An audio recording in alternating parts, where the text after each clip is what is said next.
মিন্টু দা নমস্কার, আপনাকে জয়গাঁও মিরর্সে আপনাকে স্বাগত জানাই। কিছু প্রশ্ন ইলেকশনে নিয়ে আপনার সামনে রাখতে চাই। আপনি তো টিএমসিতে ছিলেন, এখন ইনঅ্যাক্টিভ দেখতেছি আপনাকে। কি ব্যাপার, আপনি এই সময় কি করতেছেন, ইলেকশনের সময় কি করতেছেন?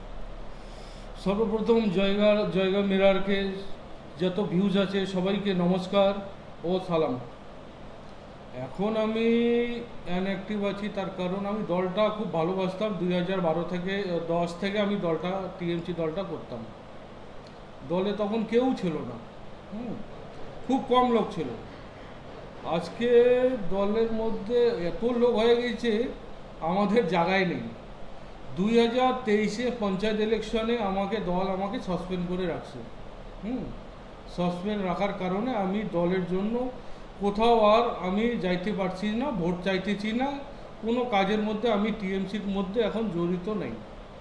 এই ইলেকশনের মধ্যে আমি আদাও কারো কাছে ভোটও চাই নেন, আদাও আর কোনো এই যে টাইম আছে এই টাইমের মধ্যে কারো কাছে আমি ভোটও এই ইলেকশনের মধ্যে আমি চাবো না। কারো কাছে আমি টিএমসির হয়ে কোনো প্রচারই ছিলাম না। এখনও আগামী যে কয়েক ঘন্টা আছে তার মধ্যে আর কারো কাছে আমি আপিলও করব না যে টিএমসিকে ভোট দাও কয়া। দাদা, তাহলে আপনি কাকে সমর্থন দেন? আপনি যদি কোনো দল করতেছেন না, নিশ্চয়ই আপনি তো ভোট দিবেনই, তাহলে আপনি কাকে সমর্থন করতেছেন? এটা খাস করে হচ্ছে, এটা আমাদের দেশের ভোট, পিএমের ভোট।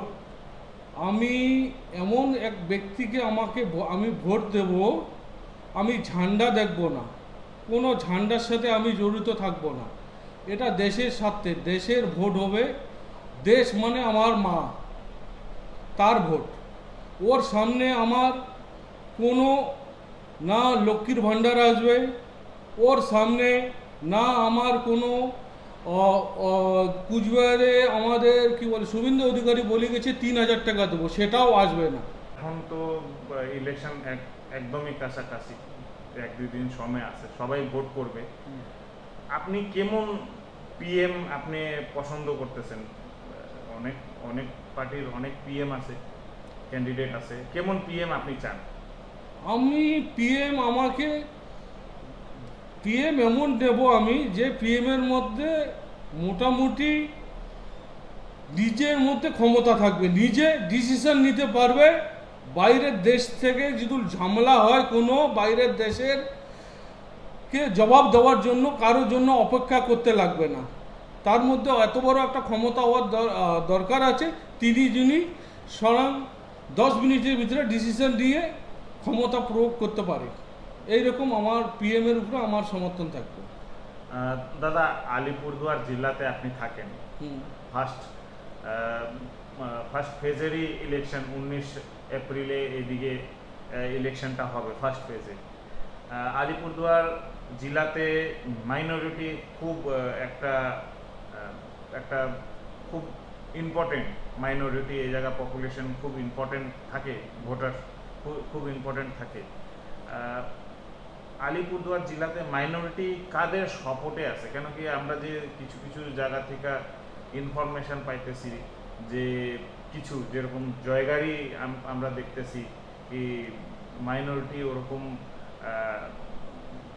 মানে বড় বড় দলকে সাপোর্ট না করে অন্য দলকে সাপোর্ট করবে, এরকম কথাগুলো উঠে আসতেছে। কি মনে হয়?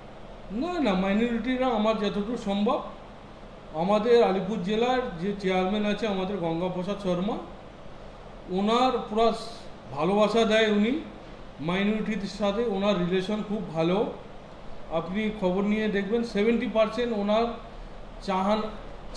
চাহানাকার আছে, ওনাকে চায়, ওনার সাথে ভালো রিলেশন আছে। তো মাইনরিটি ভোট আমার মনে হয় না এদিক সেদিক যাবে। গঙ্গাপ্রসাদের যে আছে, ওনার চেহারা দেখি ভোট এদিক সেদিক যাবে না, সব গঙ্গাপ্রসাদের হাতে আছে ভোটটা। আচ্ছা দাদা, লাস্টে আপনাকে বলতে চাবো কি আপনি কি মেসেজ রাখতে চাবেন ভোটারদের জন্য, লোকদের জন্য যে এইবার ভোট দিবে? আমার এটাই মেসেজ থাকবে, আমার যত শুভচিন্তক আছে তাদের কাছে আমার এটাই মেসেজ থাকবে, আপনারা 19 তারিখে সকাল সকাল যাবেন, ভোটটা প্রয়োগ করবেন। এই ভোট আমাদের যে হচ্ছে কোনো ডেভেলপমেন্টের নামে ভোট না, এই ভোট হচ্ছে দেশের শক্তিশালী রাখার ভোট।